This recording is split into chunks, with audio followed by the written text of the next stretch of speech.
नमस्कार, मैं हूं सुरेंद्र नेगी। आप देख रहे हैं मीडिया जंक्शन। आइए आपको ले चलते हैं एक और देवभूमि यात्रा पर। इस बार हम चल रहे हैं उत्तराखंड के हरिद्वार, जहां पर लाखों भक्त जन स्नान करने गंगा में आते हैं।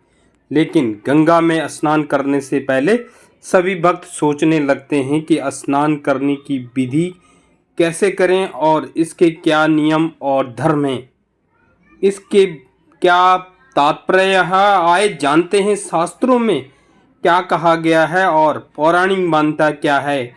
तो आए आपको ले चलते हैं गंगा तट के किनारे, जहाँ पे हम एक भक्तजन से बातचीत करेंगे जो कि एक आचार्य भी हैं। तो जानते हैं गंगा माँ के बारे में।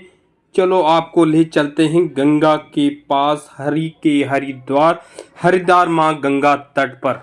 तो जानते हैं उनसे, उन्होंने क्या कहा गंगा स्नान के बारे में। सबसे पहले स्नान करने के समय में मनुष्य को ये भान होना चाहिए कि गंगा जी का मुखारविंद किधर है। जिधर से गंगा जी आ रही हैं उसी तरफ मुख करके स्नान करना चाहिए, उसी तरफ दंडवत करना चाहिए, उसी तरफ पूजन करना चाहिए। सबसे पहला भान ये है। किसी भी गंगा, जमुना, सरस्वती, नर्मदा धार्मिक नदी, समुद्र में आप स्नान करें तो मुखारविंद का ध्यान करें कि मुख किधर है। जिधर से आ रही हैं उधर ही दंडवत करना चाहिए, न कि किसी दूसरी दिशा में। इसे दिशा ज्ञान कहते हैं। ये पहला सनातन धर्म का पक्ष है। दूसरा, ये जो गंगा है ये पृथ्वी की वस्तु तो है नहीं। यह तो किसी काल में महाराज बलि हुए, दैत्यों के सम्राट महाराज बलि बड़े दानी थे। उनके यहाँ भगवान वामन रूप धर के आए, ब्राह्मण का भेष धारण किया। सभी दैत्यों ने बलपूर्वक इस पृथ्वी का भोग किया, लेकिन राजा बलि ने दान और धर्म से इसका भोग किया है। इसलिए उसे भगवान मार नहीं सकती। वैष्णवी शक्ति, जो धर्मात्मा होता है उसको कोई नहीं मार सकता है। धर्म जिसकी रक्षा करता है, जो धर्मवान होते हैं, जो धर्म के पथ पर चलते हैं, धर्म ही उनकी रक्षा करता है। तो राजा बलि का ये प्रतिज्ञा थी कि जो प्राणी मेरे दरवाजे पे आएगा, जो मांगेगा दूंगा। तो इसीलिए भगवान ने ब्राह्मण का भेष धारण करके वटु रूप धारण किया।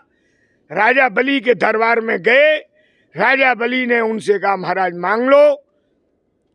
तो भगवान पुरुषोत्तम ने उससे ये कहा, मैं भिक्षुक नहीं हूं, मैं मांगने नहीं आया कुछ।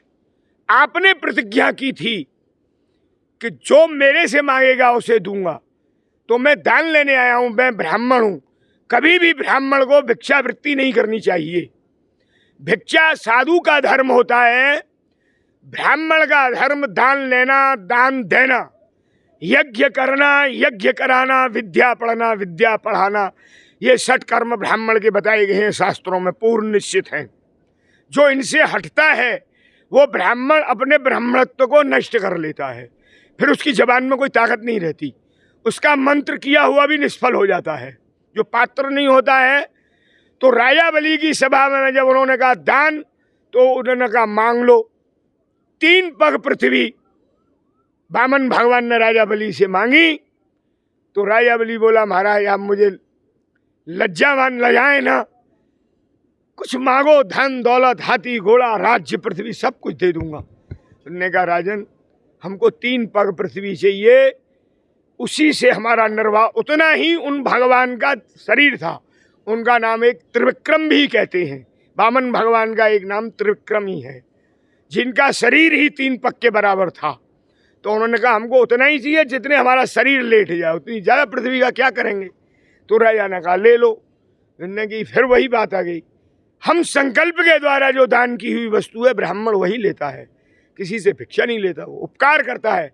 यदि ब्राह्मण आपका दान स्वीकार कर रहा है तो वो आपका कल्याण कर रहा है, न कि उसका। आपके देने लेने से उसका कुछ नहीं होगा, उसे तो भगवान देते हैं। लेकिन वो स्वीकार करता है तो प्राणी पर कृपा करता है। तो उन्होंने कहा तू संकल्प करके दे, बिना संकल्प हम नहीं लेंगे।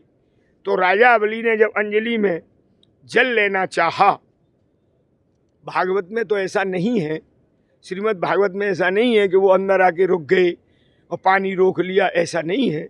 लेकिन उन्होंने उससे ये तो कहा कि यदि ये विष्णु है, माया से रूप धर के ब्राह्मण का है, तो ये लक्ष्मीहीन कर देगा, तू दरिद्री हो जाएगा, इसको मत दे। तो राजा बलि ने अपने सत्य और धर्म की रक्षा करने के लिए गुरु के वचन की भी अवज्ञा की, अपने धर्म को रखा, दान की पृथ्वी। तो उसी समय भगवान वामन ने एक पग से पूरी पृथ्वी को नापा, एक आकाश में गया। आकाश के ऊपर 4 लोक हैं, भू भव स्व। भू पृथ्वी, स्व अंतरिक्ष, भव अंतरिक्ष और स्व स्वर्ग है। इसके ऊपर मह, जन, तप और सत्य। सत्य लोक में ब्रह्मा जी विराजते हैं। वो पैर सत्य लोक तक गया भगवान का। तो जैसे ही वो चरण भगवान का वहां पहुंचा, ब्रह्मा जी ने तुरंत भगवान के चरणों का स्पर्श चरणोदक करके उस जल को पृथ्वी पर डाल के अपने कमंडल में रख लिया। समय के उपरांत एक राजा सगर, अयोध्या के राजा हुए सूर्यवंश में, जिनके 60,000 पुत्र थे, जिन्होंने इस पृथ्वी को खोद के समुद्र तक गए। ऐसे तेजस्वी राजा भगवान कपिल मुनि जहाँ भजन करते हैं, गंगा सागर तीर्थ है, वहाँ कपिल भगवान भजन कर रहे थे। उन्होंने जाकर के अपने यज्ञ पशु को बांध दिया। इंद्र ने चोरी करके इन राजाओं का अनिष्ट कराने के लिए राजा के पुत्र के, उन्होंने समझा इस ब्राह्मण ने बांध लिया, उल्टा सूदा बोला। कपिल मुनि ने उनको श्राप दे करके भस्म कर दिया, उनकी भस्मी हो गई। अब उसके उद्धार करने के लिए उनके पुत्र दिलीप हुए, हजारों वर्ष तपस्या की, गंगा को नहीं ला सके।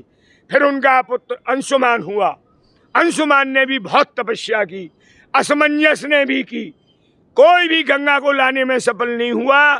तब उसी पीढ़ी में फिर राजा भगीरथ हुए।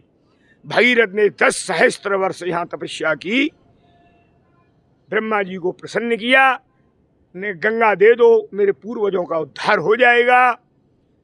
उन्होंने कहा बेटा गंगा तो रुक नहीं सकती पृथ्वी पे, मैं ऊपर से दूंगा तो नीचे चली जाएगी, इसको धारण करने की शक्ति किसी में नहीं है, तो क्या करूं? उन्होंने कि तू शिव का भजन कर।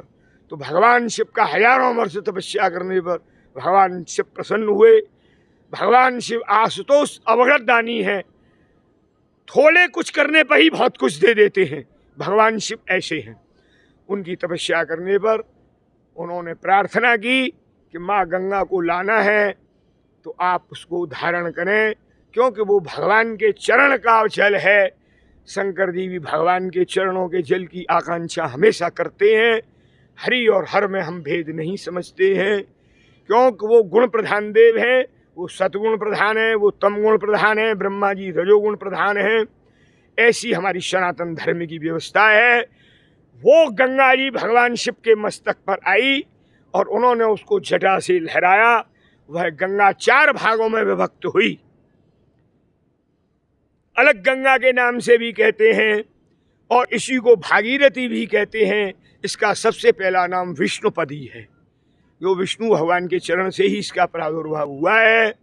ऐसी ये मात गंगा, इसका स्नान करने से जन्म जन्मांतर करोड़ों जन्मों के पाप नष्ट हो जाते हैं। जो प्राणी गंगा का पान और स्नान करता है उसके पूर्वजों का भी उद्धार होता है। मानो तो ये गंगा माँ है, ना मानो तो बहता पानी। बोल गंगा मैया की, वृंदावन बिहारी लाल की जय। हम सभी भारतवासी विश्व जन समुदाय से निवेदन करते हैं, माँ गंगा यमुना का पवित्रता, उसकी कुलीनता, उसकी स्वच्छता, उसकी भक्ति पर ध्यान दें। सभी जनता से मेरा करवद्र हाथ जोड़ करके निवेदन है। जय गोवर्धन।